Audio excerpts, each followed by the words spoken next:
বাংলাদেশ নিয়ে মমতা বন্দ্যোপাধ্যায়ের মন্তব্য প্রতিবাদ বাংলাদেশ সরকারের। সংবিধান অনুযায়ী বিদেশ সংক্রান্ত বিষয়ে কিছু করতে পারে কেন্দ্রই। 21শে জুলাই মমতা বন্দ্যোপাধ্যায় বাংলাদেশ মন্তব্য নিয়ে যে মন্তব্য করেছিলেন তা নিয়ে প্রতিক্রিয়া বিদেশ মন্ত্রকের।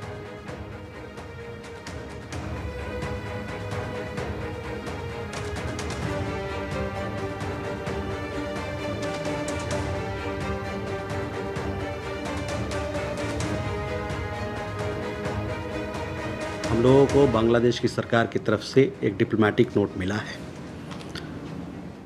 उन्होंने एक प्रोटेस्ट किया कि जो टिप्पणियां दी गई हैं वेस्ट बंगाल के चीफ मिनिस्टर द्वारा वो सही नहीं है, और जो आपने रिपोर्ट देखे हैं उसी तर्ज पे ये प्रोटेस्ट नोट भी है। ये हम ये कहना चाहेंगे कि भारतीय संविधान के तहत, भारतीय संविधान में शेड्यूल 7 जो है उसके तहत, उसमें list 1 union list item number 10 के तहत जो विदेशी मामला है, फॉरेन अफेयर्स, और वो सभी मामले जो बाहर के देशों से जिनका ताल्लुकात है, उसमें वो यूनियन लिस्ट के अंदर है, और उसमें सिर्फ और सिर्फ यूनियन गवर्नमेंट ही उस पर काम कर सकता है। বাংলাদেশ নিয়ে মমতার জবাব দিয়েছে, অর্থাৎ মমতার বক্তব্যের জবাব দিয়েছে কেন্দ্র। পাল্টা বলেছেন মমতা বন্দ্যোপাধ্যায়, আমাকে শেখাবেন না, খুব ভালো করেই জানি যুক্তরাষ্ট্রীয় কাঠামো। বিদেশ সংক্রান্ত বিষয়ে কিছু বলার অধিকার আছে শুধু কেন্দ্রেরই। বিদেশ মন্ত্রকের কড়া বার্তার পরেই মুখ খুললেন Mamata Bandyopadhyay. They have forgotten when TISA agreement only took 2 countries instead of third main party, the state government, the main stakeholders. When they were out from the meeting, when fourth party is being renewed before 15 days ago, and this the agreement one-sided unilaterally have done, MA should have forgotten the role of stakeholders. First they have to reply that, and MA should know that I have not spoken anything which is wrong. I know the federal structure very well, and I was member 7 terms for this parliament. And I was a minister also, twice in Rail Ministry, Coal Mines Ministry, Youth Sports Ministry, Women Child Ministry. I know MEA policy better than anybody else. They should not give me the lesson. They should take the lesson from the system.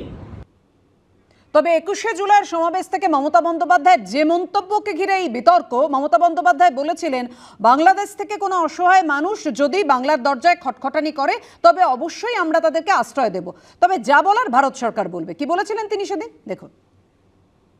চিন্তা করবেন না, বাংলাদেশে নিয়ে যদি আপনাদের কোনো পরিবার থাকে, পরিজন থাকে, কেউ পড়াশোনা করতে যান, কেউ চিকিৎসা করতে এসে ফিরতে না পারেন, যদি কোনো সহযোগিতার দরকার হয়, আমি বাংলাদেশ নিয়ে কোনো কথা বলতে পারি না, কারণ ওটা একটা আলাদা দেশ।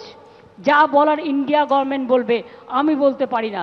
কিন্তু আমি এটুকু বলতে পারি, অসহায় মানুষ যদি বাংলায় দরজা খটখটানি করে, আমরা তাদের আশ্রয় নিশ্চয়ই দেব। তার কারণ এটা ইউনাইটেড নেশনসের একটা রেজুলেশন আছে। কেউ যদি রিফিউজি হয়ে যায়, তাকে পাশের পার্শ্ববর্তী এলাকা তাকে সম্মান জানাবে। যেমন আসামে একটা গন্ডগোল হয়েছিল বড়দের সাথে, আলিপুরদুয়ারে তারা দীর্ঘদিন ছিলেন, আমিও গিয়েছিলাম তাদের সাথে দেখা করতে। কিন্তু আপনাদের কাছে আমার আবেদন থাকবে, বাংলাদেশ নিয়ে আমরা যেন কোনো প্ররোচনাতে না যাই, আমরা যেন কোনো উত্তেজনাতে না যাই। আমাদের সহমর্মিতা, আমাদের দুঃখ, সে যারই রক্ত ঝরুক তাদের জন্য আছে। আমরা দুঃখী, আমরাও খবর রাখছি। ছাত্রছাত্রীদের মহান প্রাণ, তাজা প্রাণগুলো চলে যাচ্ছে। আমরা তাদের সকলকে, আমার অন্য কিছু বলার নেই।